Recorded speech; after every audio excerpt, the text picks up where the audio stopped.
ಓಂ ಶಾಂತಿ. ಇಂದಿನ ದಿನಾಂಕ 18/2/2022. ಮಧುರ ಆಜ್ಞಾಕಾರಿ ಮಕ್ಕಳೇ, ನೀವು ಸದಾ ಅತೀಂದ್ರಿಯ ಸುಖದಲ್ಲಿರಬೇಕು, ಎಂದಿಗೂ ಅಳಬಾರದು, ಏಕೆಂದರೆ ಶ್ರೇಷ್ಠಾತಿ ಶ್ರೇಷ್ಠ ತಂದೆ ಸಿಕ್ಕಿದ್ದಾರೆ. ಪ್ರಶ್ನೆ: ಅತೀಂದ್ರಿಯ ಸುಖದ ಗಾಯನವು ಗೋಪ ಗೋಪಿಕೆಯರದೇ ಆಗಿದೆ. ದೇವತೆಗಳಿಗೆ ಅತೀಂದ್ರಿಯ ಸುಖದ ಗಾಯನವಿಲ್ಲ, ಏಕೆ? ಉತ್ತರ: ಏಕೆಂದರೆ ನೀವೀಗ ಈಶ್ವರನ ಸಂತಾನರಾಗಿದ್ದೀರಿ. ನೀವು ಮನುಷ್ಯರನ್ನು ದೇವತೆಗಳನ್ನಾಗಿ ಮಾಡುವವರಾಗಿದ್ದೀರಿ. ಯಾವಾಗ ದೇವತೆಗಳಾಗಿ ಬಿಡುತ್ತೀರಿ, ಆಗ ಪುನಃ ಇಳಿಯುವುದನ್ನು ಆರಂಭ ಮಾಡುತ್ತಾ ನಿಮ್ಮ ಪದವಿ ಡಿಗ್ರಿ ಕಡಿಮೆ ಆಗುತ್ತಾ ಹೋಗುತ್ತದೆ. ಆದುದರಿಂದ ಆ ದೇವತೆಗಳ ಮಹಿಮೆ ಮಾಡುವುದಿಲ್ಲ. ಈ ಅತೀಂದ್ರಿಯ ಸುಖದ ಗಾಯನವು ಸಂಗಮಯುಗದ ಬ್ರಾಹ್ಮಣ ಮಕ್ಕಳ ಗಾಯನವಾಗಿದೆ. ಗೀತೆ: ನನಗೆ ಆಶ್ರಯ ಕೊಡುವವರು. ಓಂ ಶಾಂತಿ. ಇದನ್ನು ಬಾಪ್ ದಾದಾರವರಿಬ್ಬರು ಹೇಳಿದರು ಅಥವಾ ತಂದೆ ಒಬ್ಬರೇ ಹೇಳಿದರು? ಏಕೆಂದರೆ ತಂದೆ ಹಾಗೂ ದಾದಾ ಇಬ್ಬರೂ ಇದ್ದಾರೆ.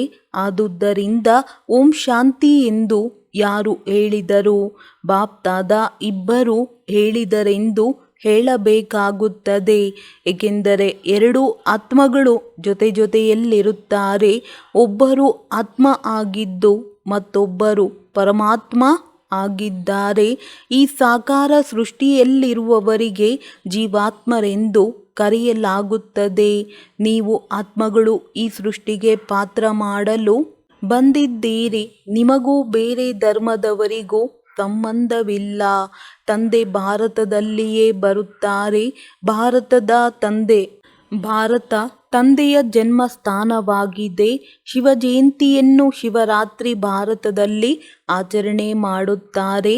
ಆದರೆ ಅವರು ಯಾವಾಗ ಹಾಗೂ ಹೇಗೆ ಬರುತ್ತಾರೆಂದು ಯಾರಿಗೂ ಗೊತ್ತಿಲ್ಲ. ನಿರಾಕಾರನಿಗೆ ಶಿವ ಎಂದು ಹೇಳಲಾಗುತ್ತದೆ. ಅವರನ್ನು ಪೂಜಿಸುತ್ತಾರೆ ಹಾಗೂ ಶಿವ ಜಯಂತಿಯನ್ನು ಆಚರಣೆ ಮಾಡುತ್ತಾರೆ. ಯಾರು ಹಿಂದೆ ಅಂತಹ ಕರ್ಮ ಮಾಡಿ ಹೋಗಿರುತ್ತಾರೆ ಅವರ ಮಹಿಮೆಯನ್ನು ಮಾಡುತ್ತಾರೆ. ಆದರೆ ಯಾವಾಗ ಬಂದು ಏನು ಮಾಡಿದರೆಂದು ತಿಳಿದುಕೊಂಡಿಲ್ಲ. ಈಗ ನೀವು ಮಕ್ಕಳು ತಿಳಿದುಕೊಂಡಿರುವುದರಿಂದ ನೀವು ಯಾರ ರಾತ್ರಿಯನ್ನು ಆಚರಣೆ ಮಾಡುತ್ತೀರೆಂದು ಯಾರನ್ನಾದರೂ ಕೇಳಬಹುದು. ಇವರು ಯಾರು? ಇವರ ರಾಜ್ಯ ಯಾವಾಗ ಇತ್ತು ಎಂದು ಮಂದಿರದಲ್ಲಿ ಹೋಗಿ ಕೇಳಬೇಕು. ಪರಂಪಿತ ಪರಮಾತ್ಮನ ಜೊತೆ ನಿಮ್ಮ ಸಂಬಂಧವೇನು? ಅವರ ಜೊತೆ ಯಾವ ಸಂಬಂಧವಿದೆ? ಅಗತ್ಯವಾಗಿ ಇಡೀ ಪ್ರಪಂಚದ ಆತ್ಮಗಳ ಸಂಬಂಧವಿದೆಯೆಂದು ಹಾಗೂ ಅವರು ಸರ್ವರ ಪರಂಪಿತ ಆಗಿದ್ದಾರೆ ಎಂದು ಹೇಳುತ್ತಾರೆ. ತಂದೆ ತಾಯಿಯಿಂದ ಅವಶ್ಯವಾಗಿ ಸುಖದ ಆಸ್ತಿ ಸಿಗಬೇಕಾಗುತ್ತದೆ. ಈ ಸಮಯದಲ್ಲಿ ದುಃಖದ ಪ್ರಪಂಚವಿದೆ. ಒಂದು ವೇಳೆ ಹೊಸ ಹೊಸ ಸಂಶೋಧನೆಗಳನ್ನು ಮಾಡುತ್ತಿದ್ದರೂ ಸಹ ದಿನ ಪ್ರತಿದಿನ ದುಃಖವು ಹೆಚ್ಚಾಗುತ್ತಾ ಹೋಗುತ್ತಿದೆ. ಏಕೆಂದರೆ ಇದು ಇಳಿಯುವ ಕಲೆಯ ಸಮಯವಾಗಿದೆ.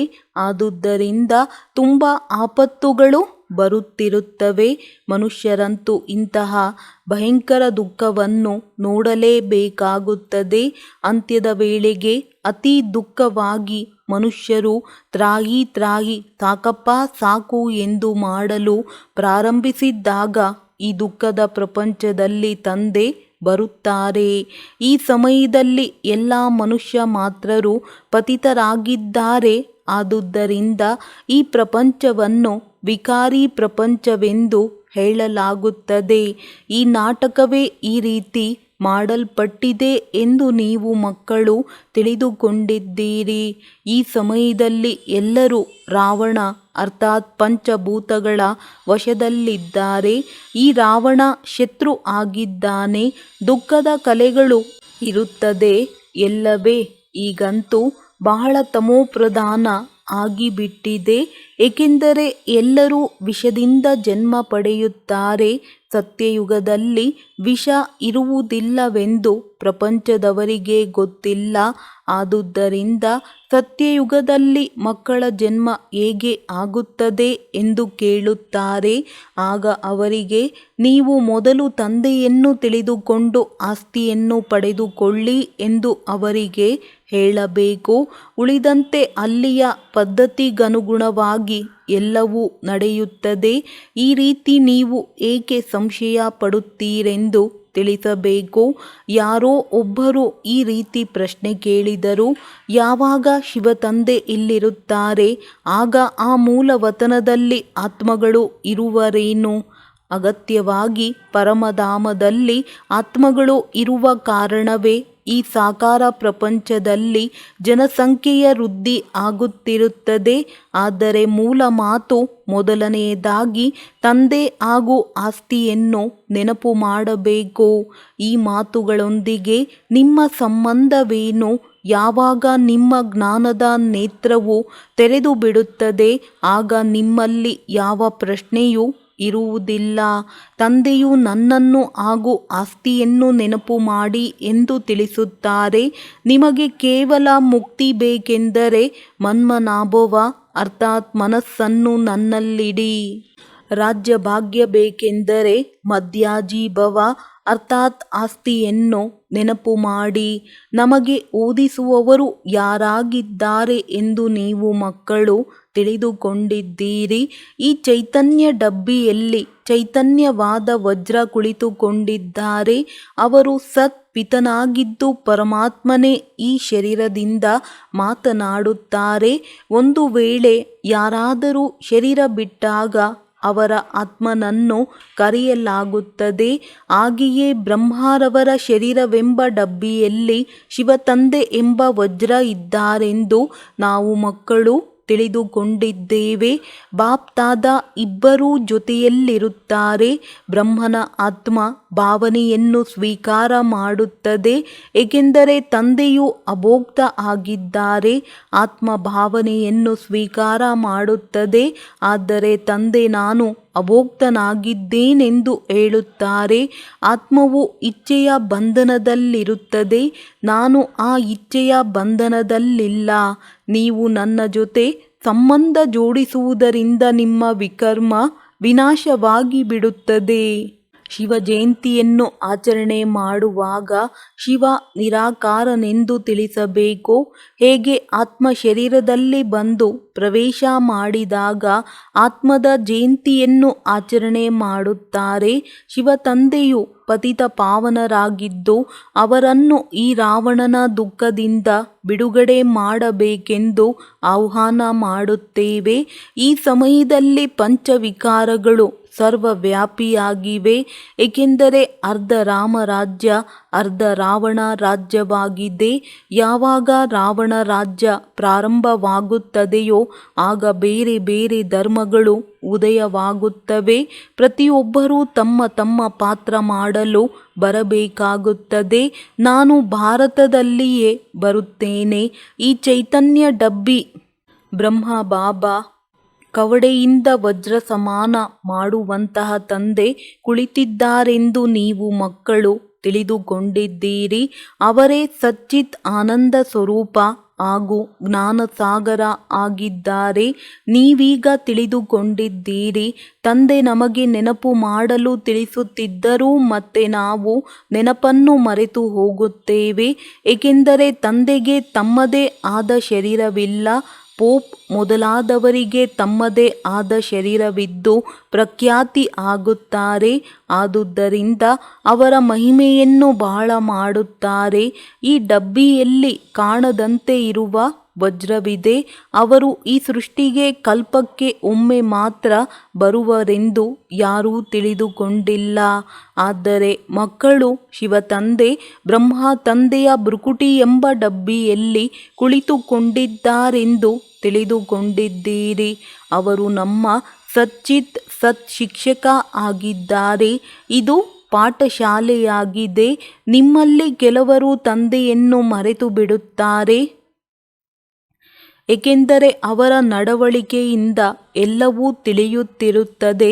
ಈ ರೀತಿ ಕೆಲವು ಮಕ್ಕಳು ಜ್ಞಾನ ಮಾರ್ಗದಲ್ಲಿ ನಡೆಯುತ್ತಾ ಸ್ವಲ್ಪ ಪರೀಕ್ಷೆ ಬಂದರೆ ಸಾಕು ಮಾಯೆಗೆ ವಶವಾಗಿ ಬಿಡುತ್ತಾರೆ. ಇಲ್ಲವಾದರೆ ತಂದೆ ಏನು ತಿನ್ನಿಸುತ್ತಾರೆ ಅದನ್ನೇ ತಿನ್ನುತ್ತೇವೆ. ಒಂದು ವೇಳೆ ಶಿಕ್ಷೆ ಕೊಡಲಿ ಅಥವಾ ಪ್ರೀತಿ ಮಾಡಲಿ ಮಕ್ಕಳು ತಂದೆಯನ್ನು ಬಿಟ್ಟು ಹೋಗುವುದಿಲ್ಲವೆಂದು ಹೇಳಬೇಕು. ಸುಪುತ್ರ ಮಕ್ಕಳು ಆಜ್ಞಾಕಾರಿಗಳಾಗಿರುತ್ತಾರೆ. ಮಕ್ಕಳೇ, ನೀವೆಂದಿಗೂ ಅಳಬಾರದು. ನಿಮಗೆ ಇಷ್ಟೊಂದು ಹಿರಿಯ ತಂದೆ ಹಾಗೂ ಪ್ರಿಯತಮನಿಗೆ ಮಕ್ಕಳಾಗಿ ಮತ್ತೆ ನೀವು ಅಳುತ್ತೀರಿ ಎಂದು ತಂದೆ ತಿಳಿಸುತ್ತಾರೆ. ನಾನು ನಿಮ್ಮ ಸರ್ವಶ್ರೇಷ್ಠ ತಂದೆ ಕುಳಿತುಕೊಂಡಿದ್ದೇನೆ. ಮಾಯೆ ಮಕ್ಕಳ ಮೂಗನ್ನು ಹಿಡಿದುಕೊಳ್ಳುವ ಕಾರಣ ದುಃಖಿಗಳಾಗುತ್ತೀರಿ. ಅತೀಂದ್ರಿಯ ಸುಖ ಗೋಪಿಕೆಯರನ್ನು ಕೇಳಬೇಕೆಂಬ ಗಾಯನವಿದೆ. ಆದರೆ ಮಾಯೆ ಮಕ್ಕಳಿಂದ ಮರೆಯುವಂತೆ ಮಾಡಿಬಿಡುತ್ತದೆ. ತಂದೆಗೆ ಅರ್ಪಣೆ ಆಗಿರುವ ಬಲಿಹಾರಿ ಆಗಿರುವ ನೆನಪು ಆಂತರ್ಯದಲ್ಲಿದ್ದಾಗ ಖುಷಿ ಇರುತ್ತದೆ. ತಂದೆ ಸತ್ಯ ಇಂದ್ರನಾಗಿದ್ದಾರೆಂದು ನೀವು ಮಕ್ಕಳೀಗ ತಿಳಿದುಕೊಂಡಿದ್ದೀರಿ.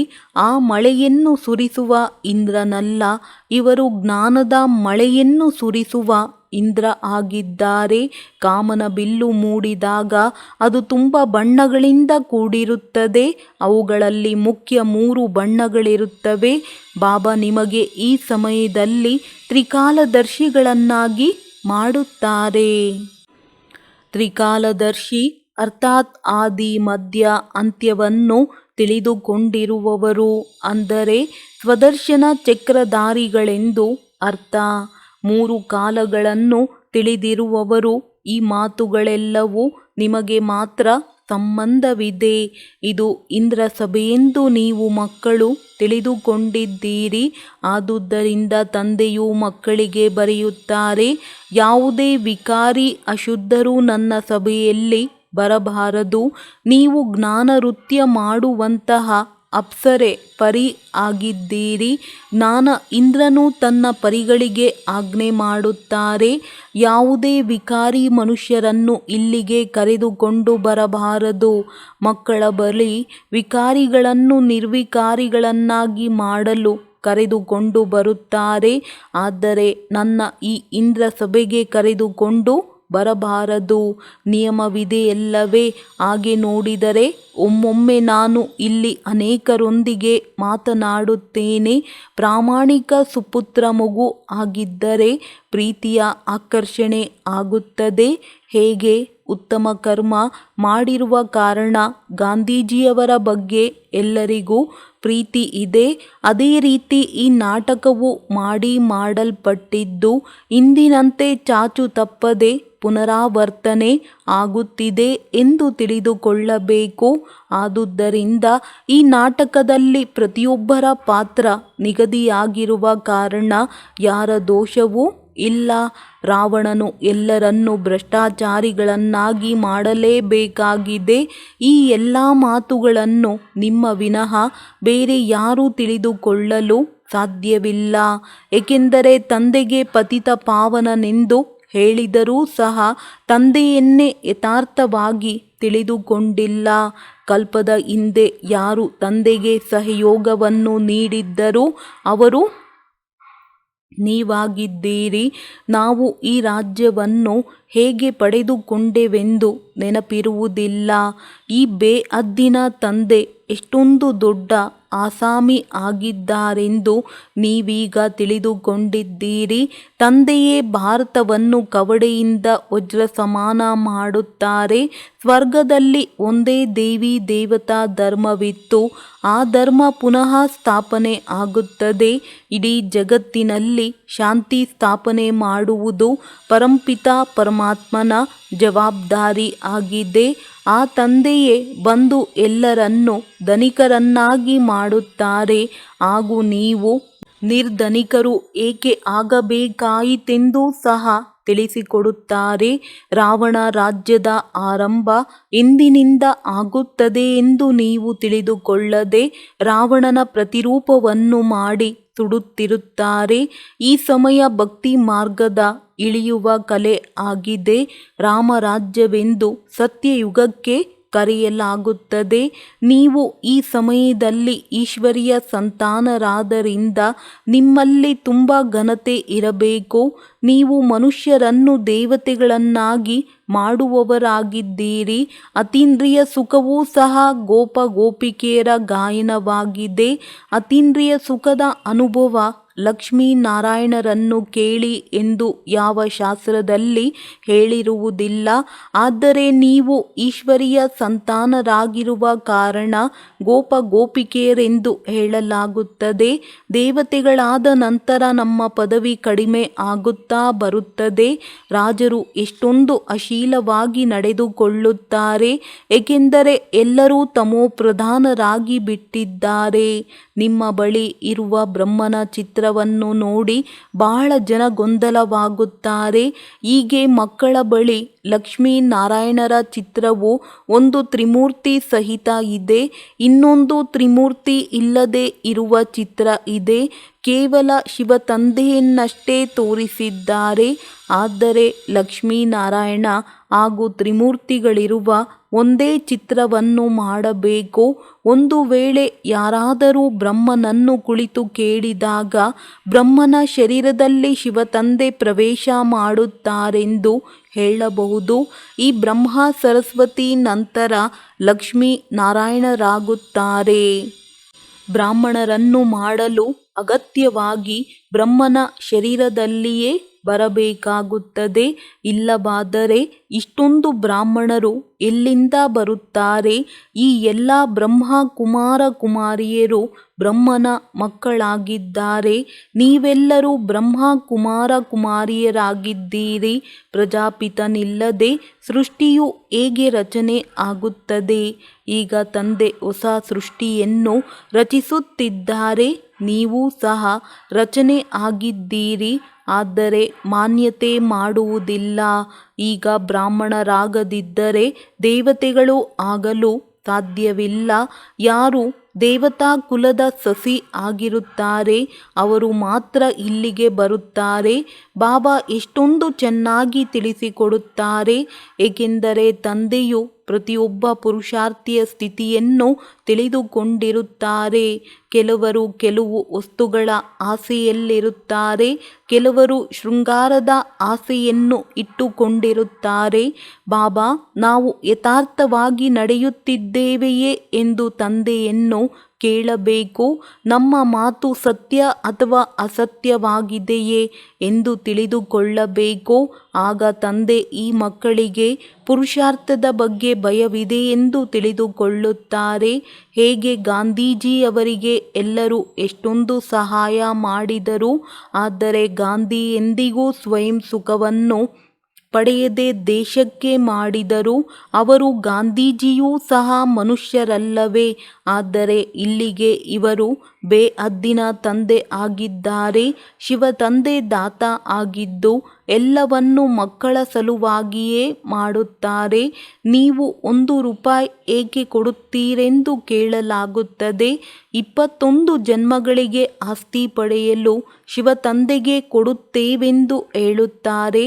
ನಾನು 21 ಜನ್ಮಗಳ ಆಸ್ತಿ ತೆಗೆದುಕೊಳ್ಳುತ್ತೇನೆ, ಆದ್ದರಿಂದ ನಾನೇ ಕೊಟ್ಟನೆಂದು ಹೇಳಬಾರದು. ಬಾಬಾ ಬಡವರ ಬಂಧು ಆಗಿದ್ದಾರೆ. ತಂದೆ ನಮಗೆ 21 ಜನ್ಮಗಳ ಆಸ್ತಿ ಕೊಡುತ್ತಾರೆಂದು ಬುದ್ಧಿಯಲ್ಲಿರಬೇಕು. ತಂದೆಯದೆಲ್ಲವೂ ಮಕ್ಕಳ ಉಪಯೋಗಕ್ಕಾಗಿ ಬರುತ್ತದೆ. ಗಾಂಧೀಜಿಯೂ ಸಹ ಭಾರತದ ಸೇವೆಯಲ್ಲಿ ತೊಡಗಿಸುತ್ತಾ ಸ್ವಲ್ಪ ಮಾತ್ರವನ್ನು ತನಗಾಗಿ ಜಮಾ ಮಾಡಿಕೊಳ್ಳಲಿಲ್ಲ. ತಮ್ಮ ಬಳಿ ಇದ್ದಂತಹ ಎಲ್ಲವನ್ನು ಅರ್ಪಣೆ ಮಾಡಿಬಿಟ್ಟರು. ಕೊಡುವಂತಹ ದಾತ ಎಂದಿಗೂ ತನಗಾಗಿ ಇಟ್ಟುಕೊಳ್ಳುವುದಿಲ್ಲ. ಸನ್ಯಾಸಿಗಳಂತೂ ಎಲ್ಲವನ್ನೂ ಬಿಟ್ಟು ಹೋದರೂ ಸಹ ಪುನಃ ಬಂದು ಎಲ್ಲವನ್ನೂ ಮಾಡಿಕೊಳ್ಳುತ್ತಾರೆ. ಸನ್ಯಾಸಿಗಳ ಬಳಿ ಬಹಳ ಹಣ ಹಾಗೂ ಅನೇಕ ಕಟ್ಟಡಗಳು ಇವೆ. ವಾಸ್ತವವಾಗಿ ಸನ್ಯಾಸಿಗಳಂತೂ 1 ಪೈಸೆಯನ್ನು ತಮ್ಮ ಕೈಯಲ್ಲಿ ಇಟ್ಟುಕೊಳ್ಳುವುದು ಕಾನೂನು ಬಾಹಿರವಾಗಿದೆ. ಅವರೆಂದಿಗೂ ದಾನಿಗಳಾಗುವುದಿಲ್ಲ. ನಾವೀಗ ತಂದೆಯ ಶ್ರೀಮತದಂತೆ ನಡೆಯಬೇಕು. ಬಾಬಾ, ಇದೆಲ್ಲವೂ ನಿಮ್ಮದಾಗಿದ್ದು ನೀವು ಹೇಳಿದಂತೆ ಸೇವೆಯಲ್ಲಿ ತೊಡಗಿಸುತ್ತೇವೆ. ಈ ರೀತಿ ಬಾಬಾ ಯಾವ ಸಲಹೆಗಳನ್ನು ನೀಡುತ್ತಿರುತ್ತಾರೆ ಅವುಗಳನ್ನು ಮಕ್ಕಳು ತಮ್ಮ ಜೀವನದಲ್ಲಿ ಅಳವಡಿಸಿಕೊಳ್ಳಬೇಕು. ಒಳ್ಳೆಯದು. ಮಧುರಾತಿ ಮಧುರ ಅಗಲಿ ಹೋಗಿ ಮರಳಿ ಸಿಕ್ಕಿರುವ ಮಕ್ಕಳ ಪ್ರತಿ ಮಾತಾಪಿತಾ ಬಾಪ್ ದಾದಾರವರ ನೆನಪು, ಪ್ರೀತಿ ಹಾಗೂ ಸುಪ್ರಭಾತ.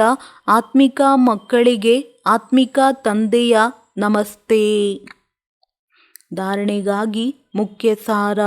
ಹೆಜ್ಜೆ ಹೆಜ್ಜೆಯಲ್ಲಿ ತಂದೆಯ ಆದೇಶದಂತೆ ನಡೆಯಬೇಕು. ಸಂಪೂರ್ಣ ಬಲಿಹಾರಿ ಆಗಬೇಕು. ತಂದೆಯಲ್ಲಿ ಕುಳಿತುಕೊಳ್ಳಲು ಹೇಳುತ್ತಾರೆ. ಎಂತಹ ಊಟವನ್ನು ತಿನ್ನಿಸುತ್ತಾರೆ ಅದರಂತೆ ನಡೆಯುತ್ತಾ ಅವರಿಗೆ ಆಜ್ಞಾಕಾರಿಗಳಾಗಿರಬೇಕು. ನಮ್ಮ ಚಲನೆಯನ್ನು ತುಂಬ ಘನತೆ ಹಾಗೂ ಶ್ರೇಷ್ಠವಾಗಿ ಇಟ್ಟುಕೊಳ್ಳಬೇಕು. ನಾವು ಈಶ್ವರನ ಸಂತಾನರಾಗಿದ್ದೇವೆ. ಆದುದರಿಂದ ತುಂಬ ರಾಯಲ್ಟಿಯಲ್ಲಿ ನಡೆದುಕೊಳ್ಳಬೇಕು. ಎಂದಿಗೂ ಅಳಬಾರದು. ವರದಾನ: ಸ್ನೇಹದ ರಿಟರ್ನ್ನಲ್ಲಿ ಸ್ವಯಂವನ್ನು ಟರ್ನ್ ಮಾಡಿಕೊಳ್ಳುವಂತಹ ಸತ್ಯ ಸ್ನೇಹಿಯಿಂದ ಸಮಾನಭವ. ತಂದೆಗೆ ಮಕ್ಕಳೊಂದಿಗೆ ಅತ್ಯಂತ ಸ್ನೇಹವಿದೆ. ಆದ್ದರಿಂದ ಸ್ನೇಹಿಯ ಕೊರತೆಯನ್ನು ನೋಡಲು ಸಾಧ್ಯವಾಗುವುದಿಲ್ಲ. ತಂದೆಯು ಮಕ್ಕಳನ್ನು ತನ್ನ ಸಮಾನ ಸಂಪನ್ನ ಹಾಗೂ ಸಂಪೂರ್ಣರನ್ನಾಗಿ ನೋಡಲು ಬಯಸುತ್ತಾರೆ. ತಾವು ಮಕ್ಕಳೂ ಸಹ ಇದೇ ರೀತಿ ಹೇಳುತ್ತೀರಿ. ಬಾಬಾರವರಿಗೆ ಸ್ನೇಹದ ರಿಟರ್ನ್ನಲ್ಲಿ ನಾವು ಏನು ಕೊಡುವುದು? ಅಂದ ಮೇಲೆ ತಂದೆಯು ಮಕ್ಕಳಿಂದ ಇದೇ ರಿಟರ್ನ್ ಬಯಸುತ್ತಾರೆ. ಸ್ವಯಂವನ್ನು ರಿಟರ್ನ್ ಪರಿವರ್ತನೆ ಮಾಡಿಕೊಂಡು ಬಿಡಿ. ಸ್ನೇಹದಲ್ಲಿ ಬಲಹೀನತೆಗಳ ತ್ಯಾಗ ಮಾಡಿಬಿಡಿ. ಭಕ್ತರಂತೂ ತಲೆಯನ್ನೇ ತುಂಡರಿಸಿಡುವುದಕ್ಕೆ ತಯಾರಾಗಿ ಬಿಡುತ್ತಾರೆ. ತಾವು ಶರೀರದ ತಲೆಯನ್ನಲ್ಲ, ಆದರೆ ರಾವಣನ ತಲೆಯನ್ನು ಇಟ್ಟುಬಿಡಿ. ಸ್ವಲ್ಪವೂ ಬಲಹೀನತೆಗಳ ತಲೆಯನ್ನಿಟ್ಟುಕೊಳ್ಳಬಾರದು. ಸ್ಲೋಗನ್: ಪ್ರತಿಯೊಂದು ಕರ್ಮ ಮಾಡುತ್ತಾ ಸಾಕ್ಷಿ ಸ್ಥಿತಿಯಲ್ಲಿ ಇರುತ್ತೀರೆಂದರೆ ತಂದೆಯು ತಮ್ಮ ಜೊತೆಗಾರ ಆಗಿಬಿಡುವರು. ಮಾತೇಶ್ವರಿಯವರ ಅಮೂಲ್ಯ ಮಹಾವಾಕ್ಯ. ಸಂಪೂರ್ಣ ಪುರುಷಾರ್ಥ ಸಿದ್ಧಿಯಲ್ಲಿ 21 ಜನ್ಮಗಳ ಸುಖದ ಪ್ರಾರಬ್ಧ. ನೋಡಿ, ಪರಮಾತ್ಮನ ಜೊತೆ ಇಷ್ಟು ಸಂಪೂರ್ಣ ಸಂಬಂಧವನ್ನು ಜೋಡಿಸಬೇಕು. ಅದರಿಂದ 21 ಜನ್ಮಗಳಿಗಾಗಿ ಸುಖದ ಪ್ರಾಪ್ತಿಯಾಗಿ ಬಿಡಲಿ. ಇದಾಗಿದೆ ಪುರುಷಾರ್ಥದ ಸಿದ್ಧಿ. ಆದರೆ 21 ಜನ್ಮಗಳ ಹೆಸರು ಕೇಳುತ್ತಿದ್ದಂತೆಯೇ ತಣ್ಣಗಾಗಿ ಬಿಡಬಾರದು. 21 ಜನ್ಮಗಳಿಗಾಗಿ ಇದೇ ಸಮಯದಲ್ಲಿ ಪುರುಷಾರ್ಥವನ್ನು ಅಷ್ಟೇ ಮಾಡಬೇಕು. ಆಮೇಲೆ 21 ಜನ್ಮಗಳ ನಂತರ ಬೀಳಲೇಬೇಕು. ಅಂದಮೇಲೆ ಸಿದ್ಧಿ ಏನಾಯಿತು? ಆದರೆ ಡ್ರಾಮಾದಲ್ಲಿ ಆತ್ಮರುಗಳಲ್ಲಿ ಸರ್ವೋತ್ತಮ ಸಿದ್ಧಿಯು ಎಷ್ಟು ನಿಗದಿಯಾಗಿದೆಯೋ ಅಷ್ಟಂತೂ ಸಿಗುತ್ತದೆ ಎಲ್ಲವೇ. ತಂದೆಯಂತೂ ಬಂದು ನಮ್ಮನ್ನು ಸಂಪೂರ್ಣ ಸ್ಥಿತಿಯಲ್ಲಿ ತಲುಪಿಸಿ ಬಿಡುತ್ತಾರೆ. ಆದರೆ ನಾವು ಮಕ್ಕಳು ತಂದೆಯನ್ನೇ ಮರೆಯುತ್ತೇವೆಂದರೆ ಅವಶ್ಯವಾಗಿ ಬೀಳುತ್ತೇವೆ. ಇದರಲ್ಲಿ ತಂದೆಯ ಯಾವುದೇ ದೋಷವಿಲ್ಲ. ಈಗ ನಾವು ಮಕ್ಕಳಲ್ಲಿ ಕೊರತೆಯಾಗುತ್ತದೆ ಎಂದರೆ ಅದು ಸತ್ಯಯುಗ ತ್ರೇತಾದ ಸಂಪೂರ್ಣ ಸುಖವು ಈ ಜನ್ಮದ ಪುರುಷಾರ್ಥದ ಮೇಲೆ ಆಧಾರಿತವಾಗುತ್ತದೆ. ಅಂದ ಮೇಲೆ ನಾವೇಕೆ ಸಂಪೂರ್ಣ ಪುರುಷಾರ್ಥ ಮಾಡುತ್ತಾ ಸರ್ವೋತ್ತಮ ಪಾತ್ರವನ್ನು ಅಭಿನಯಿಸಬಾರದು? ಇನ್ನೂ ಬಹಳ ಚೆನ್ನಾಗಿ ಪುರುಷಾರ್ಥ ಮಾಡುತ್ತಾ ಸಂಪೂರ್ಣವಾಗಿ ಆಸ್ತಿಯನ್ನು ತೆಗೆದುಕೊಳ್ಳೋಣ. ಮನುಷ್ಯನು ಸದಾ ಸುಖಕ್ಕಾಗಿಯೇ ಪುರುಷಾರ್ಥ ಮಾಡುವನು.